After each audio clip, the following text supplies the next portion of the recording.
कधी कधी ना नेहमीच्या रुटीनचा खूप कंटाळा येतो आणि त्यामध्ये थोडंसं बाहेर जरी जाऊन आलं ना तरी खूप फ्रेश वाटतं. आणि त्यात शॉपिंग म्हटलं ना की आपण बायका एकदम खुश होऊन जातो, कारण खरंच शॉपिंगने ना माइंड आपलं एकदम फ्रेश होऊन जातं. म्हणजे काही घ्यायचं जरी नसलं ना तरी अशा काही एक्झिबिशन मधून वगैरे फिरून आपण आलो ना तरी सुद्धा खूप फ्रेश वाटतं. आणि त्यातल्या त्यात जर स्वस्तात मस्त अशा जर गोष्टी आपल्याला मिळाल्या तर अजूनच खूप छान वाटतं. तर आज मी ट्रेंड्समध्ये गेलेली, त्याच्यानंतर एका एक्झिबिशनमध्ये गेलेली, तर तिथून मी काही ड्रेस घेतले आणि इथून एक इरकल साडी घेतली, ते सुद्धा तुमच्या शेअर करणार आहे. बऱ्याच दिवसांनी संडेला बाहेर गेलेलो, तर मला कोकणचा रानमेवा घ्यायचा होता. म्हणजे तुम्हाला तर माहितीच आहे की कच्च्या फणसाची भाजी आणि कच्च्या कैरीचं पन्ह वगैरे बनवण्यासाठी या गोष्टी मला लागणार होत्या. शिवाय गॅलरीमध्ये आपल्या ज्या चिवताई येतात ना, तर त्यांच्यासाठी पिण्याच्या पाण्यासाठी एक छोटासा मातीचा जो टब असतो ना, तर तो सुद्धा मला घ्यायचा होता आणि तो मला मिळाला सुद्धा. कोणी घेतली ही? प्रार्थना पेरे ही घेतली लिननची वर्षावसकरांनी. लिननची साडी घेतली. कुठे आहे, काय नाव आहे तुमच्या दुकानाचं? तर खूप दिवसांपासून मला कच्च्या फणसाची भाजी बनवायची होती आणि कैरीचं पन्ह आणि कैरीची करमटी वगैरे पण. तर त्यासाठी ना ह्या ज्या सगळ्या भाज्या आहेत ना, त्या लोकल लोक जे असतात ना, तर त्यांच्याकडून मी घेत असते. आणि जिथे ह्या गोष्टी मिळतात ना, ते आमच्या घरापासून थोडंसं लांब आहे. त्याच्यामुळे आधी म्हटलं हे घ्यायचं, कारण नंतर अंधार पडला की हे सगळे लोक निघून जातात. आणि त्याच्यानंतर मग मला चिमण्यांसाठी पाणी ठेवण्यासाठी हे अशा प्रकारचा जो टब असतो ना, तर तो हवा होता. म्हणजे मातीचाच आहे आणि खरंच लिटरली मला तो इथं मिळाला. मला इतका आनंद झाला ना, म्हणजे सहज रस्त्याने जाता जाता माझी बाजूला नजर गेली तर मला हे तिथं मिळालं. आणि मी विचार करत होते की हे ऑनलाईन मागवू का, कारण पक्ष्यांना पिण्यासाठी आता उन्हाळ्यामध्ये पाणी हे ठेवायलाच पाहिजे नाही. तर माझ्याकडे होतं प्लास्टिकचं टब वगैरे, पण त्या टबामध्ये पाणी ठेवलं ना की गरम व्हायचं, त्याच्यामुळे मग ते तिथं चिमण्या वगैरे यायचे नाहीत. तर म्हटलं मातीचंच भांडं त्यासाठी हवंय. तर इथं बाकीची सुद्धा मातीची भांडी होती. मला दह्यासाठी सुद्धा एक मातीचा मटका छोटासा हवा होता, पण त्याची क्वालिटी मला काही एवढी चांगली वाटली नाही. आणि मी विचारच करत होते की या प्रकारचं मातीचं भांडं कुठे मिळेल, आणि ते मिळालं सुद्धा. तर आता अंधार पडायच्या आधी या दोन्ही गोष्टी ज्या हव्या होत्या त्या घेतल्या. आणि नंतर तिथंच समोर एक एक्झिबिशन लागलेलं होतं. म्हटलं चला वेळ आहे तर जाऊन येऊयात. खूप दिवसात असं कुठे बाहेर सुद्धा गेली नव्हती. खूप सुंदर सुंदरसे ब्रेसलेट होते, एडीमध्ये होते असे तो सांगत होता. म्हणजे 1000-2000 अशाच रेंजमध्ये होतं सगळं. हे जे कडे असतात किंवा ब्रेसलेट असतात ना, तर ते मला खूप आवडतात. माझ्याकडे जे चांदीचं आहे जे मी नेहमी वापरते आणि गोल्डचं आहे, पण रेग्युलर वापरायला हे कडे होते ना ते खूप चांगले होते. त्याच्यानंतर पुढे हँडलूम साड्यांचं होतं एक्झिबिशन. तर म्हटलं बघूयात, मला कॉटनची साडी घ्यायची. तर तिथं बऱ्याच कॉटनच्या साड्या होत्या, पण मला इरकल आणि नारायणपेठ बघायची होती. तर इरकल साडी मला खूप वर्षांपासून घ्यायची होती. म्हणजे खूप वर्षापूर्वी, एक 10-12 वर्षापूर्वी माझ्याकडे इरकल साडी होती. म्हणजे तेव्हा तर ट्रेंड सुद्धा नव्हता, ती सुद्धा मी घेतलेली. आणि त्याच्यावरती माझ्याकडे एक खणाचा ब्लाऊज सुद्धा होता, पण त्याला बरीच वर्ष झाली. आता मला ही एक नवीन घ्यायची होती. तर या साड्यांबद्दल ते ओनर काय सांगत होते ते बघा. कोणी घेतली ही? प्रार्थना पेरे ही घेतली लिननची वर्षावसकरांनी. लिननची साडी घेतली. कुठे आहे, काय नाव आहे तुमच्या दुकानाचं? माहेर साडी. माहेर. हो का? आणि खरंच या लिनिनच्या ज्या साड्या होत्या ना, त्या खरंच खूप सुंदर होत्या. पण माझ्याकडे ऑलरेडी आहे आणि जास्त खरेदी मला करायची नव्हती, त्याच्यामुळे मग मी काही इथे जास्त नाही, फक्त एक इरकल साडी घेतली. ठीक आहे तिला. आणि हा पुढचा जो स्टॉल होता ना, तर तिथं पितळेच्या वस्तू खूप सुंदर सुंदर होत्या. हा मसाल्याचा डब्बा इतका सुंदर होता ना, छोटूसाच आहे पण 2000 रुपयानं होता आणि ओरिजिनल पितळ असं दिसत तरी होतं. म्हणजे बघितल्यानंतरच आपल्याला क्वालिटी त्याची कळते. पण रेग्युलर यूजसाठी हा वापरणं थोडंसं कठीणच आहे, कारण त्याची तशी केअर पण घ्यायला पाहिजे. आणि त्याच्या खालीच हा एक मोठा सुद्धा होता, त्याची सुद्धा डिझाईन आहे ना खूप सुंदर होती. आणि पितळेची भांडी ना मला खूप आवडतात. तर तुम्ही नेहमी बघत असाल की देवपूजेसाठी वगैरे जे सगळे आहेत ना भांडी, तर ती सगळी पितळेमध्ये आहेत. त्याच्यानंतर उरळी वगैरे सुद्धा माझ्याकडे पितळेची आहे. तर पितळेची भांडी ना खूप रिच अशी वाटतात, खूप पारंपरिक लुक देतात. जे काही माझ्याकडे पितळेच्या भांड्याचं कलेक्शन आहे ना, ते मला स्वतःला सुद्धा खूप आवडतं.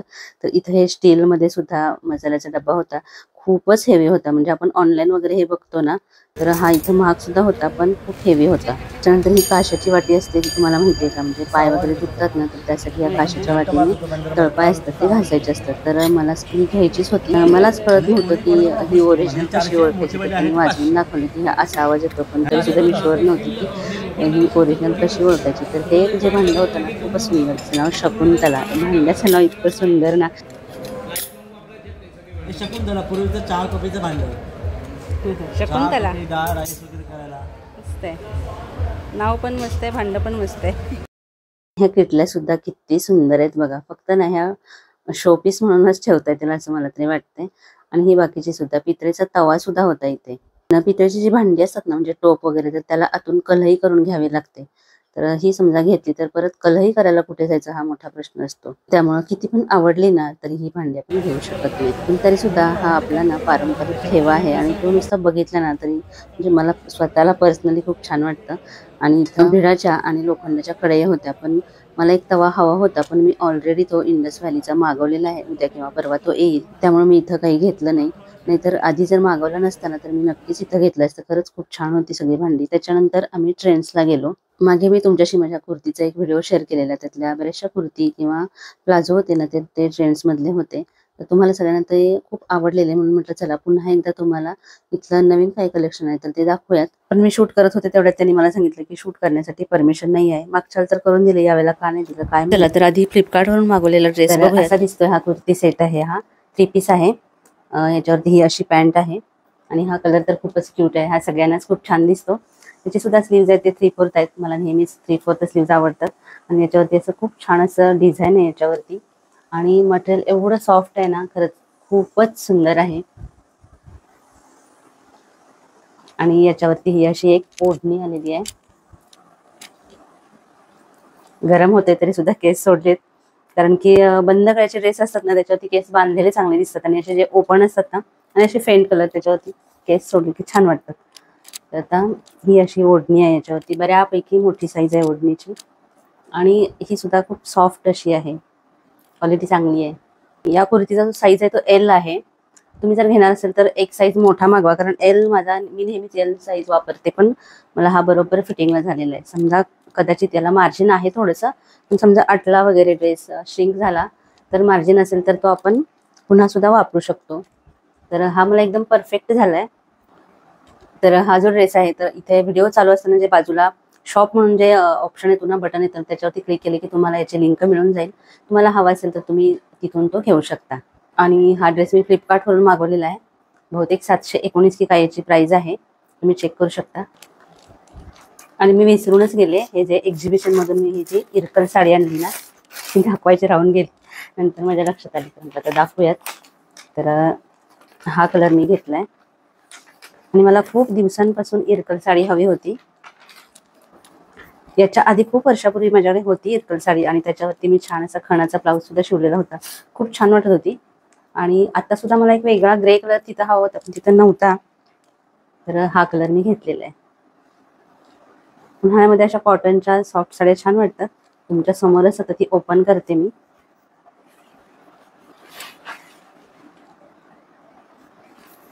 ट्रान्सपरंट आहे साडी, पण सॉफ्ट आहे. प्युअर इरकल नाही आहे, सेमी इरकल वाटते आहे. आणि 890 रुपयांना तर ती सेमीच असणार, कारण की प्युअर इरकल असते ती थोडी महाग असते. पण ठीक आहे, हे मटेरियल आहे ते सॉफ्ट आहे आणि स्किनला असं इरिटेट करणार नाही आहे, त्याच्यामुळं ठीक आहे. मला आवडली साडी. आणि पण त्याचा जो पदर आहे ना तो एवढूसच आहे बघा, आणि त्याला ना खाली गोंडे पण एवढे असे मोठे नाही आहेत. माझ्याकडे आधी जी इरकल साडी होती ना, खरंच ती खूप प्युअर पण होती, पण ती खूप वर्ष झाली, म्हणजे 10-12 वर्ष झाली असतील तेव्हा मी ती घेतलेली. पण तिची क्वालिटी हिच्यापेक्षा मला तेव्हाची ती क्वालिटी खूपच छान वाटते आहे. पण ठीक आहे, इरकलची ना प्युअर इरकलची प्राइस खूप असते. तर मला वाटलेलं की एक्झिबिशन आहे म्हटल्यावर प्युअरच असेल, पण तसं काही नाही आहे. आणि शिवाय एवढ्या कमी किमतीला सुद्धा होती. आणि आपल्या बऱ्याच मैत्रिणींनी साडी कलेक्शन पण दाखवा म्हणून सांगितलेलं आहे, ते सुद्धा मी दाखवणार आहे. पण आता ही मी एक्झिबिशनमध्ये घेतलीच आहे, तर म्हटलं दाखवूयात. जी पहिली जी माझी होती ना इरकल, तर तिला इथं खूप छान असे गोंडे होते. ॲज कम्पेअर याला असे एवढे चांगले नाही आहेत, पण ठीक आहे. आणि मला ना गुढीसाठी सुद्धा एक नवीन साडी हवी होती, आणि हिरवा कलर खूप छान वाटतो म्हणून मी ती घेतली. तर त्या ट्रेंड्समधून कुठले कुर्ते घेतले, तर हा कुर्ता घेतलाय मी ट्रेंड्समधून. प्युअर कॉटनचा आहे, 3/4 स्लीव्ज, आणि याच्यावरती ना अशी वेवची डिझाईन आहे. इतकी छान वाटते ना, जवळून मी तुम्हाला दाखवते. आणि खाली अशी याला प्रिंट आहे अशी, आणि प्युअर कॉटनचा आहे, आणि फक्त 500 रुपयांना. तर खूप छान आहे. आणि ही असा एक पटियाला माझ्याकडे घरामध्ये होता, तर त्याच्यावरती मॅच होत होता, मी त्याच्यावरती हा कुर्ता घातलेला आहे. आणि खूप छान वाटतंय कलर कॉम्बिनेशन सुद्धा. आणि याला थोडंसं अजून फिटिंग केलं तरी चालेल, पण मला थोडेसे लूजच असे, आणि उन्हाळ्यात तर लूजच कपडे छान वाटतात. आणि हा अजून एक कुर्ता मी ट्रेंड्समधून घेतलाय. तर त्या घेतला तेव्हा मला माहिती नव्हती की ह्याच्यावरती ही पॅन्ट मॅच होईल म्हणून, पण मला आवडले म्हणून मी घेतलेला. आणि याच्यावरती सुद्धा खूप छान प्रिंट आणि प्युअर कॉटन आहे. आणि हा त्या आधीच्या कुर्तीपेक्षा थोडंसं पातळ आहे, म्हणजे खूप कम्फर्टेबल असं वाटतं. त्याचे सुद्धा स्लीव्ज आहेत ते खूप सुंदर आहे, तिथं डिझाईन आहे खूप सुंदर अशी. आणि हा सुद्धा 500 रुपयांनाच आहे. तर ही जी हिरव्या रंगाची कुर्ती आहे ना, त्याच्यावरती हे जे डॉट दिसतायत ना, तर ते येलो कलरचे आहेत. पण आता जेव्हा मी हे एडिटिंग करायला बसले ना, तेव्हा मला ते कळतंय की ते व्हाईट दिसतायत आणि त्याच्यावरती मी हा जो पटियाला घातलाय येलो कलरचा तो अजिबात सूट होत नाहीये. पण ॲक्च्युअली तसं नव्हतं. हे लाईटमुळे दिसतंय. या ज्या कुर्तीवरती ना येलो डॉट आहे त्याच्यामुळे मी त्याच्यावरती ही पटियाला घातलेला होता. तुम्हाला जवळून दाखवते ही कुर्ती. तर बघा ही जी डिझाइन आहे ना छोटी-छोटी, तर ती सगळी येलो कलरची आहे. पण त्याच्यामध्ये दिसताना मात्र ते व्हाईट कलरचं का दिसतंय ते मला कळत नाहीये. तर हे येलो कलरचे आहेत म्हणून मी त्याच्यावरती तो येलो कलरचा पटियाला घातलेला. तर कधी-कधी लाईटमुळे सुद्धा किती फरक पडू शकतो बघा. हा सुद्धा कुर्ता जवळून दाखवते कारण लाईटमुळे तो सुद्धा व्यवस्थित दिसला नसणार. तर याच्यावरती ही बघा ही अशी छोटी-छोटी अशी डिझाइन आहे. प्रिंट आहे ॲक्च्युअली ही आणि हे जे वेव्ह सारखं डिझाइन आहे ना त्याच्यामुळे तो खूप सुंदर असा दिसतोय आणि त्याला पाठीमागच्या साईडला सुद्धा अशीच सेम प्रिंट आहे. अजून एक म्हणजे आपल्या बऱ्याचशा मैत्रिणी मला विचारत असतात की तुमच्या लिपस्टिकची शेड कुठली आहे किंवा कुठली लिपस्टिक चांगली असते. तर मी ही अजून एक ममाअर्थची मागवलेली आहे. मी या आधीच्या सुद्धा तुम्हाला दाखवलेल्या ममाअर्थच्या लिपस्टिक खरंच खूप छान असतात. म्हणजे कुठल्या की ज्याच्यावरती एव्हॅकाडो असतात ना, इथं लिहिलेलं आहे एव्हॅकाडो अँड व्हिटॅमिन ई असं लिहिलेलं असतात ना, तर त्या खरंच खूप मॉइश्चरायझिंग अशा असतात. आपले ओठ आहेत ते अजिबात ड्राय होत नाहीत आणि ही शेड आहे. तर ह्या ज्या मिनीज आहेत ना, छान आहेत. ट्रॅव्हल करायला सुद्धा खूप सुंदर आहे त्या आणि शेड सुद्धा खूप सुंदर आहे. ही शेड आहे त्याची आणि याची सुद्धा लिंक आहे ना, तर ती मी इथे बाजूला जे शॉपचा ऑप्शन येतोय ना, तर तिथे देईन. तुम्हाला हवं असेल तर तुम्ही तिथूनही घेऊ शकता. कारण लिपस्टिक लावल्यानंतर जर ओठ असे ड्राय दिसत असेल तर ते चांगले नाहीत वाटत. तर पण या लिपस्टिकनी अजिबात ओठ आहेत ते ड्राय होत नाहीत आणि त्याला लिप ग्लॉस वगैरे पण लावायची गरज नाही. म्हणजे लिपस्टिक लावल्यानंतर याआधी मी तुमच्याशी ही लिपस्टिक शेअर केलेली, तर ही थोडी साईजनी मोठी आहे आणि ही मिनीमध्ये आहे आणि खरंच खूप छान आहे. आणि ह्या तुमच्या शेअर केलेली ही आता संपत आलेली म्हणून मग मी ही मागवलेली आहे. तर ह्या सुद्धा लिपस्टिक आहेत. ह्या दोन्ही लिपस्टिक आहेत त्या खूप छान आहेत. आपले लिप्स आहेत ते मॉइश्चराइज करतात. आजचा व्हिडिओ कसा वाटला हे मला नक्की कमेंट करून सांगा आणि जाता नेहमीप्रमाणे व्हिडिओला लाईक करायला अजिबात विसरू नका. पुन्हा भेटूया अशाच एखाद्या छानशा व्हिडिओसह.